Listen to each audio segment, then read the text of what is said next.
On some days, nothing works, and that's okay. Let me tell you why. Hi, my name is Payal, and welcome to day 4 of my Pottery in the Mountains series. Walking into the studio today, surrounded by mountains, goats, dogs, and chickens, we found out that there was yet another baby goat. Honestly, at this point, it just feels unreal that I got to experience this in person. Here's a quick fit check before we get to work. I spent most of my day working on my coiling piece, building it slowly, layer by layer. It's definitely a time consuming process, but I really enjoyed watching it come together. Between layers, I kept looking out of my studio window. Mountains outside, chickens running around, and everything moving at its own pace, just like me with my coiling piece. We managed to give it some height, and I think we did a pretty good job here.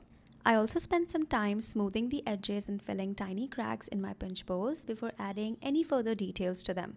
Look at how cute they look together. And then I got back on the wheel.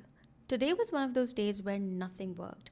No forms, no breakthroughs, just a lot of trying. It was disheartening, especially on day 4, but it also reminded me of something important. Failing doesn't mean you're doing it wrong. Sometimes it means that you're still learning. Not every day is meant to look like progress, and that doesn't make it any less valuable.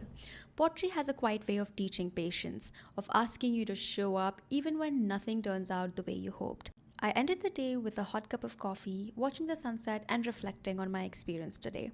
Day 4 wasn't easy, but it was honest. See you in day 5.